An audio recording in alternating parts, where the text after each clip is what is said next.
सज्जन हो, नमस्कार.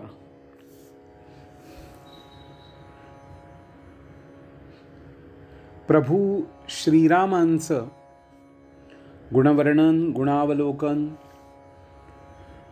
या गोष्टी आपण या रामरक्षेच्या निमित्ताने पाहत आलेलो आहोत. आणि आता थोड्याच भागामध्ये आपण रामरक्षा ही पूर्ण करणार आहोत. कारण प्रभू रामचंद्रांचा तर राम नवरात्र हे पण सुरू होणार आहे. त्यामुळे निदान या राम नवरात्रापासून तरी आम्हाला काहीतरी एक सवय लावून घेऊया की काही नाही बुवा, रामरक्षा एक अनुष्ठान म्हणून आम्ही करायला सुरुवात करू शकतो. मी त्या बाबतीतला एक पूर्ण भागच बनवणार आहे. मागल्या भागात आपण पाहिलंय सक्थिनी हनुमत प्रभू, आणि आजचा जो भाग आहे याच्यात येत आहे ऊरू रघुत्तम पातू. ऊरू रघुत्तम पातू रक्ष कुलविनाशकृत. ऊरू म्हणजे माझ्या या मांड्या आहेत दोन्हीही, आणि या मांड्यांच्या जवळचा सगळा जो भाग आहे त्याला आपण ऊरू भाग असंच म्हणतो. आणि इथं कुणाला बोलवलं? सगळ्यांना बोलवलंय, सगळ्या ठिकाणी बोलवलंय ते प्रभू रामचंद्रांनाच बोलवलेलं आहे. प्रभू रामचंद्रांनी ज्यांना ज्यांना जवळ केलंय त्यांच्या नामाभिधानाला घेऊन आपण प्रभू रामचंद्रांना बोलवलेलं आहे. असं काही झालेलं नाही. हनुमंत याला गेले, लंकेला गेले, तिथं मोठा पराक्रम केला, परत आले. पण हनुमंत स्वतः सांगतायत की रामा, आपल्या कृपेमुळे मी हे समुद्र उल्लंघन करू शकलो. पुढे ज्यावेळी द्रोणागिरी पर्वत त्यांनी आणला, परत देऊन दिला, परत नेऊन ठेवला, त्यावेळी सुद्धा हनुमान प्रभू म्हणतायत इतक्या अल्प वेळात ही गोष्ट करायची होती, पण ती आपल्या कृपेमुळे किंवा आपल्या संकल्पामुळे झाली. माणसाच्या जवळ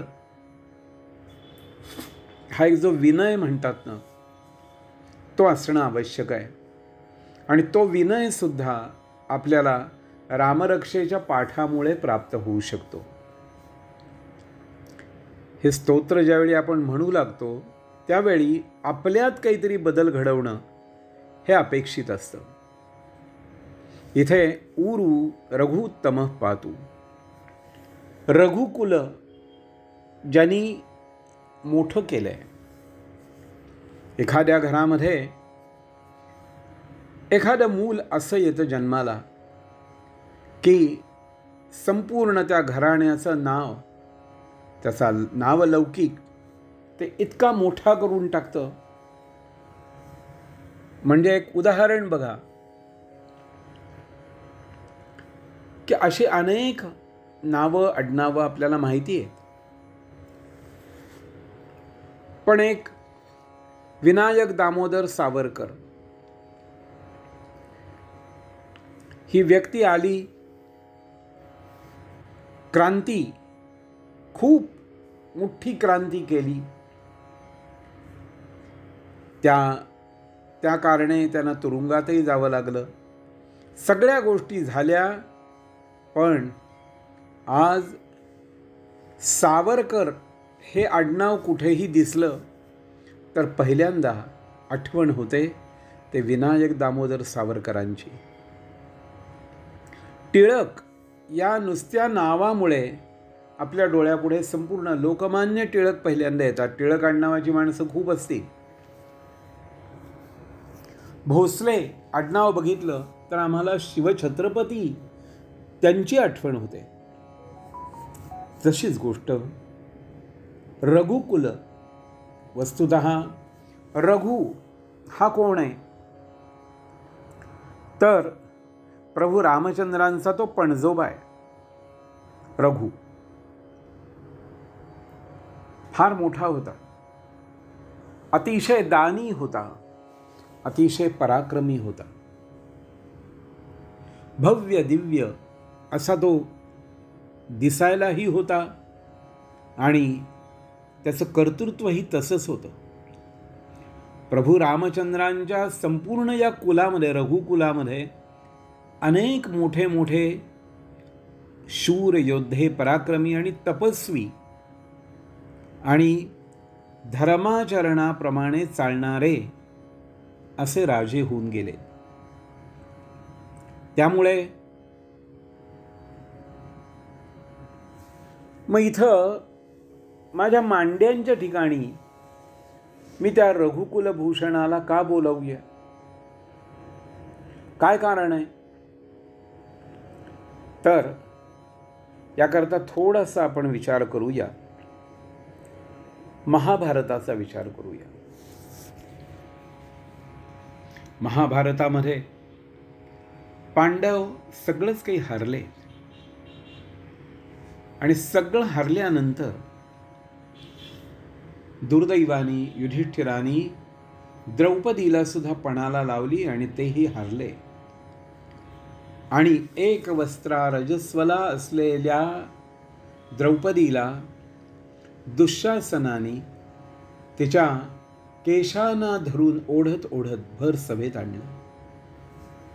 ही सगळी आख्यायिका आपल्याला माहिती आहे, मी ती पुन्हा पुन्हा सांगत नाही.